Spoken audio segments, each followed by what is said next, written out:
Good evening. Joy Gopal Bande Mataram YouTube চ্যানেলকে সবাইকে স্বাগত জানিয়ে বি এইড ইকোলজির একটা প্রশ্ন পড়ছি। এটা খুব ইম্পর্টেন্ট প্রশ্ন, পড়ার সম্ভাবনা 100%। রামসার সাইট, এটা জলাভূমি, উদাহরণ দাও, পরিবেশ রক্ষায় এর ভূমিকা। রামসার সাইটের সম্বন্ধে একটু জেনে নাও। রামসার অঞ্চল হলো আন্তর্জাতিক গুরুত্বপূর্ণ জলাভূমি। রামসার সম্মেলন 1975 হয়েছিল। যে সমস্ত স্থায়ী বা অস্থায়ী ভৌগোলিক অঞ্চল যা সারা বছরেই অল্প বা বেশি জল যেগুলো থাকে, যে সবসময় জলে থেকে অল্প বা কম থাকে বা বেশি থাকে, যাতে জোয়ার ভাটার সময়, জোয়ার যখন জল বেশি আছে, ভাটা যখন জল চলে যায়, জোয়ার ভাটার সময় জলতল 6 মিটারের বেশি হয় না। এইটা মেন পয়েন্ট নিয়ে দেখাচ্ছি, 6 মিটারের বেশি হয় না। এবং সুনির্দিষ্ট বৈশিষ্ট্যযুক্ত ফ্লোরা মানে উদ্ভিদ, ফানা হচ্ছে প্রাণীর, তার প্রাকৃতিক বাসস্থান রূপে গুরুত্বপূর্ণ ভূমিকা পালন করে। অর্থাৎ যেখানে জলভূমি থাকে তার আশপাশে যে গাছপালাগুলো আছে, গাছপালা যে উদ্ভিদ এবং প্রাণী, যে উদ্ভিদ থাকে তার মধ্যে যেসব প্রাণীরা বাস করে, তারা সেখানে থাকে, তাদের জলভূমি, তাদের হচ্ছে জলাভূমি, তাদের জলাভূমি বা রামসার সাইট বলে। অর্থাৎ যেখানে জল আছে, তার পাশে উদ্ভিদ আছে, তার প্রাণীগুলো আছে, তারা ওটাকে আশ্রয় করে বেঁচে থাকে। 2005 অক্টোবরে রিপোর্ট অনুযায়ী ভারতবর্ষে 96 রামসার সাইট রয়েছে। এই সম্বন্ধে একটুখানি বলি। আগে যারা বই কিনেছো, যারা, তোমরা সেখানে রিপোর্টটা পাবে যে 5ই জুন 2025 91 রামসার সাইট ছিল। আমি তোমাদের লেটেস্ট একদম জানুয়ারির রিপোর্ট তোমাদের দিচ্ছি, পরে আমি সেটা দেখাচ্ছি পরে। হয়তো তোমরা লেটেস্টটাই বলবে, কোথায় যাবেন বলছিলাম, এখানে। এই যে 2025 অক্টোবর রিপোর্ট অনুযায়ী ভারতবর্ষে 96টি রামসার সাইট রয়েছে। জলাভূমি ঋতুভেদে, গ্রীষ্ম, বর্ষা, শীত, গ্রীষ্ম যখন যেগুলো চেঞ্জ হয়, সেই সময় সবসময় কখনো স্বাদু, কখনো লবণাক্ত এবং ঈষৎ লবণাক্ত। এই সম্বন্ধে একটুখানি বলি। তো বাসন্তী হাই স্কুলে দীর্ঘদিন চাকরি করেছি। তার ওই আমাদের হচ্ছে হোগল নদীর পাশে হচ্ছে বাসন্তী হাই স্কুলটা। আর সোনাখালি এপারে, ও পারে বাসন্তী, মাঝখানে হোগল নদী। অর্থাৎ গ্রীষ্মকালে যখন পার হতাম তখন জল দেখতাম, মুখ দিয়ে দেখতাম তখন লবণ বেশি। আর বর্ষাকালে যখন প্রচণ্ড বৃষ্টি হতো তখন হচ্ছে লবণ তখন কমে যায়। আবার ওই বর্ষাকালের দিকেই দেখবে ইলিশ মাছগুলো বর্ষাকাল ছাড়া অন্য সময় পাবে না, কারণ ওই বেশি লবণাক্ত মাছটা বাঁচবে না তারা তখন। আর মেনলি ওই বর্ষাকালের জন্য মাছগুলো ডিম পাড়ে, তখন একটু ওই লবণাক্তটা কমে যায়। তা নাহলে কিন্তু লবণ বেশি থাকলে মাছের ডিম মারা যাবে। যাক, এটা অন্য প্রসঙ্গে বললাম। উদাহরণ হচ্ছে কেরালার অষ্টমতী জলাভূমি, উড়িষ্যার চিল্কার হ্রদ, পূর্ব কলকাতা জলাভূমি, সুন্দরবন ম্যানগ্রোভ। এবারে এটা হচ্ছে 14ই ডিসেম্বর 2025 অনুযায়ী, আমি তোমাদের চারটা আমার আছে 22 জানুয়ারি 2026, সেখানে 4টার সময় আমি দেখাবো পরে। 14/4/2025 রিপোর্ট অনুযায়ী এই 95তম, ওই বললাম তোমার অন্য পুরোনো বইতে যারা ওই 2025 বই কিনেছে তোমরা দেখবে 91 পাবে। আমি এখানে দেখাচ্ছি 95তম জলাভূমির উল্লেখ করেছি। 95তম জলাভূমি হচ্ছে রাজস্থানের আলওয়ারের সিলিসের হ্রদ। রাজস্থানের আলওয়ারের সিলিসের হ্রদ। এবং 96তম জলাভূমি হচ্ছে ছত্তিশগড়ের বিলাসপুর কোবরা জলাভূমি। দূরে দূরে স্যাররা একটু খুশি হবে, একটু নেট ঘাঁটবে, যেন একটু নতুন ইনফরমেশন দিয়েছে, এটা আর কি। আন্তর্জাতিক গুরুত্বপূর্ণ জলাভূমি হিসেবে মনোনীত করা হয়েছে। আমি যখন এক হাতে দেখতাম, ধরো 3-4 বছর অন্তর অন্তর এরকম ভালো উত্তর পেতাম, যারা আমাদের কিছু শিখতে হয়েছে, সেখান থেকে নোট করে রাখতাম। যাকে এ সম্বন্ধে বললাম। এবার এটার কী লাভ হয় আমি সেটা দেখাচ্ছি। যে বিভিন্ন দূষিত ক্ষতিকর পদার্থ যেগুলো আছে সেগুলো শোষণ করে ভূগর্ভস্থ জল পরিশোধ করে দিচ্ছে, 1 নম্বর পয়েন্ট। 2 বা 3টে দেবে। সমুদ্র তীরবর্তী যে জলভূমি, যেমন সুন্দরবন ম্যানগ্রোভ, ঝড়ের তীব্রতা প্রতিরোধ করে, বন্যা ভূমিক্ষয় থেকে রোধ করে, এটা তো জানি। কেন, ওখানে যে জলাশয়ের পাশে যে সুন্দরী গড়ানেকেও অনেকবার বেড়াতে গেছে, এই গাছগুলো অনেক বেশি বড় থাকে, প্রচণ্ড ঝড় হলে ওগুলোকে আটকে দেয়।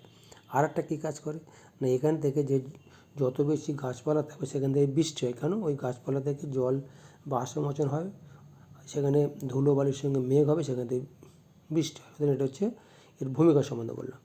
আচ্ছা, জলভূমি কোনো বাস্তুতন্ত্রের জীববৈচিত্র্য, বায়োডাইভার্সিটি, উদ্ভিদ, প্রাণী, অণুজীব সংরক্ষণে সাহায্য করে। যে গাছে যেমন ওখানে বানর, হনুমান যেগুলো থাকে, যেখানে নিচে দিকে যে কোনো হরিণ, জলে কুমির, যাই হোক, সেই বায়োডাইভার্সিটিটা ওটাকে বাঁচিয়ে রাখে।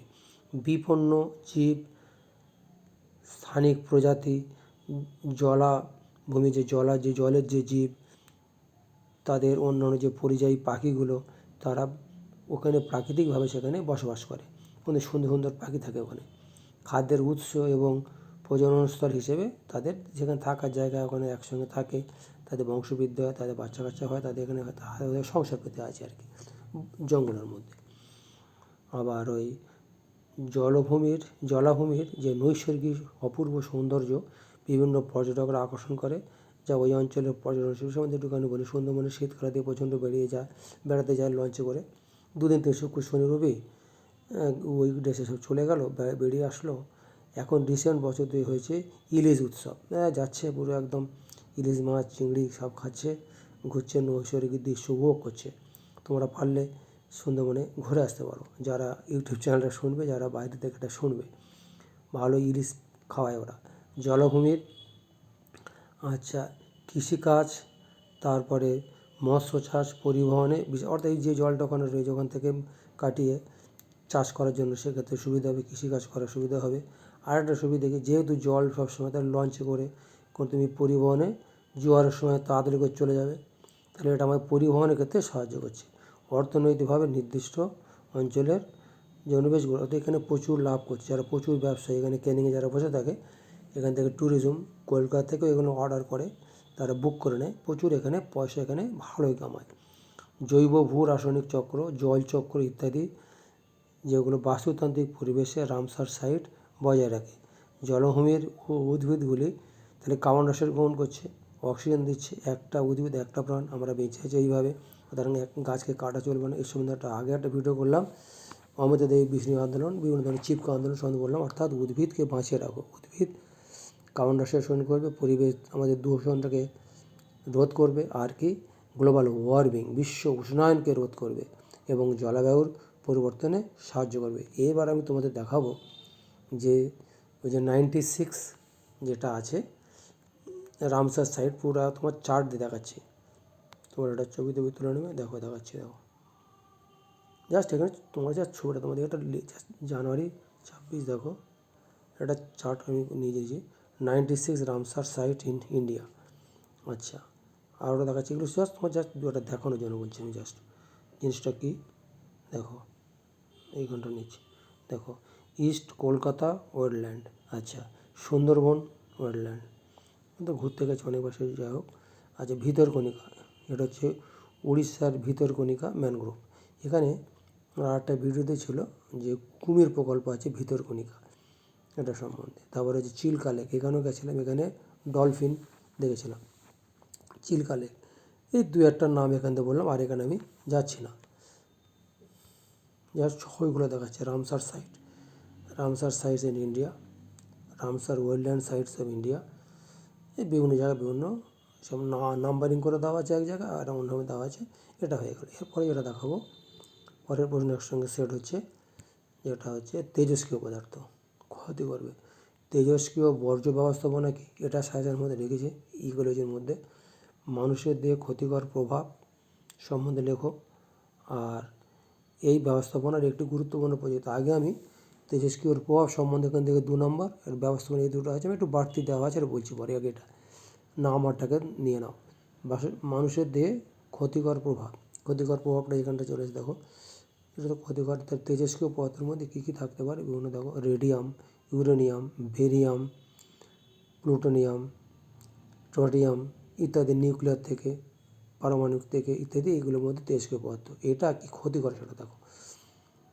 ফুসফুস যকৃতের আলসার, দেহকোষের মিউটেশন ঘটতে পারে, তার ফলস্বরূপ যে ত্বক, অস্থি, জরায়ুর মধ্যে ক্যান্সার, বন্ধ্যাত্ব, স্মৃতিশক্তির হ্রাস, স্নায়বিক বৈকল্য, থাইরয়েড গ্রন্থির অস্বাভাবিকতা, দৃষ্টিশক্তির হ্রাস, জাপানের হিরোশিমা নাগাসাকি যখন পরমাণু বিস্ফোরণ হয় তখন অনেক বিকলাঙ্গ শিশু জন্ম হয়েছে। এই ছবি আবার আমার তলে আছে, পরে দেখাচ্ছি।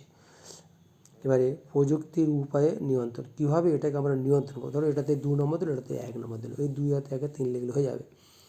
প্রকৃতিগত উপায়ে নিয়ন্ত্রণ, উন্নত প্রযুক্তির সাহায্যে সঞ্চিত স্থানে যেখানে মাটিতে ওটা জন্মেছে, এই যেগুলো ওটা পড়েছে, প্লুটোনিয়াম, ইউরেনিয়াম ইত্যাদি, সেটার মধ্যে তড়িৎ প্রবাহ চালনা করতে হবে। তড়িৎ প্রবাহ চালনা করার পরে ওটাকে চেঞ্জ করতে হবে। কী চেঞ্জ করতে হবে? ওইসব পদার্থ মুক্ত হয়ে তারা কোথা গেলো, পদার্থ মুক্ত হয়ে যে কাঁচ বা সিরামিক রূপান্তর, অর্থাৎ তেজস্ক্রিয় পদার্থ যেগুলো আছে প্লুটোনিয়াম, এগুলোকে মাটিতে তড়িৎ প্রবাহ চালানোর ফলে ওই পদার্থকে কাঁচ বা সিরামিকে চেঞ্জ করি। যেহেতু সিরামিক চেঞ্জ করলাম, তাহলে তেজস্ক্রিয় পদার্থগুলো এইসব পদার্থ মুক্ত হয়ে গেল, তাহলে জল এবং মাটিতে মিশতে পারলো না। এটা একটা সুবিধা হলো। আর তেজস্ক্রিয় পদার্থ যেখানে ব্যবহার করতে হবে তাদের এমন তার প্রোটেকশান নিতে হবে, তেজস্ক্রিয় প্রতিরোধী বর্ম ব্যবহার করতে হবে। যেমন আগে করোনার সময় মাস্ক ব্যবহার করা হয়েছিল, তেমনি তেজস্ক্রিয় পদার্থটাকে কন্ট্রোল করার জন্য সেরকম ধরনের কিছু প্রতিরোধী বর্ম মাস্ক ব্যবহার করতে হবে, যাতে এটাকে কন্ট্রোল করা যায়। এটা সম্বন্ধে হলো। এবারে তেজস্ক্রিয় দূষণের মধ্যে প্রাকৃতিক কৃত্রিম উপায়ে সৃষ্ট হতে পারে। প্রাকৃতিক উপায় যেগুলো হচ্ছে বায়ুমণ্ডলের মধ্যে মহাজাগতিক রশ্মি, বায়ুমণ্ডল থেকে রেডিয়াম, ভূত্বকে ইউরেনিয়াম, এটা থেকে মনুষ্যসৃষ্ট পারমাণবিক বিস্ফোরণ ইউরেনিয়াম, নিউক্লিয়ার পাওয়ার প্ল্যান্ট থেকে ইউরেনিয়াম, আর নিউক্লিয়ার সংযোজন থেকে টাইটেনিয়াম ইত্যাদি। এবার এদের ক্ষতিকর প্রভাব সম্বন্ধে 2-1টা যেটা মেন, যেটা দেখে নাও। দেখো, জীবের উপর তেজস্ক্রিয়তার প্রভাব, মানুষের উপর দেখো বিকলাঙ্গ শিশু, এটা উল্টে আছে, পড়ে আছে। তেজস্ক্রিয়তার এখানে দেখো মেন পয়েন্ট, অনুমোদনযোগ্য সীমা। এখানে একটা যে রেম বলে একটা কথা দেখো, শিশু এবং কিশোরদের ক্ষেত্রে অনুমোদনযোগ্য মাত্রা হচ্ছে 5 রেম কথাটা মনে দেওয়া, রন্টজেন ইকুইভ্যালেন্ট ইন ম্যান, হচ্ছে ইকুইভ্যালেন্ট ইন ম্যান হয়ে গেল। এরপর হচ্ছে শিশু আর কিশোরদের জন্য কতটা না 5 রেম। আর মাতৃগর্ভে জরায়ুর মধ্যে যখন বাচ্চাটা থাকবে, বাচ্চাটা কত থাকে 280 দিন পরে বাচ্চাটা পরে ডেলিভারি হয়। এটা ক্লাস 12 প্রথম দিকে ছিল। মাতৃস্থ ভ্রূণ এর মাত্রা 3 রেম। এবার এতে বেশি হলে কী হবে সেটা সম্বন্ধে ওই যে আগে যে পয়েন্টটা বললাম ওটা না বলে এটাও বলতে পারো, যে কোনো 2টো পয়েন্ট বলবে, আমি ম্যাক্সিমাম দিয়ে দিচ্ছি। 50 থেকে 100 কি এটা রেম মানে কুলম, প্রতি কেজিতে যদি 500 থেকে 100 এই রেঞ্জ থাকে এই তেজস্ক্রিয়তার মাত্রা, তখন কি হবে? ক্যান্সার আক্রান্ত হয়ে পড়বে, রক্তকণিকার সংখ্যা, রক্ত মানে WBC ইত্যাদি কণিকার সংখ্যা অস্বাভাবিক হয়ে যাবে, বমি ভাব হবে, কনজাংটিভ চোখের গণ্ডগোল দেখা দেবে, কনজাংটিভাইটিস। পরবর্তী সময়ে ক্ষুধামন্দ, ওজন হ্রাস, 100 থেকে যদি 400 হয় তেজস্ক্রিয় মাত্রাটা পার কেজি কুলম রেম কথা বলা হয়। তখন স্বামী বন্ধ্যাত্ব মানে বাচ্চা কাচ্চা হবে না, স্টেরাইল বলা হয়। স্নায়ু বৈকল্য, পরিপাকতন্ত্র অস্বাভাবিকতা, আলসার, ডিহাইড্রেশন, আয়নের বা সাম্যাবস্থা বিনষ্ট হয়।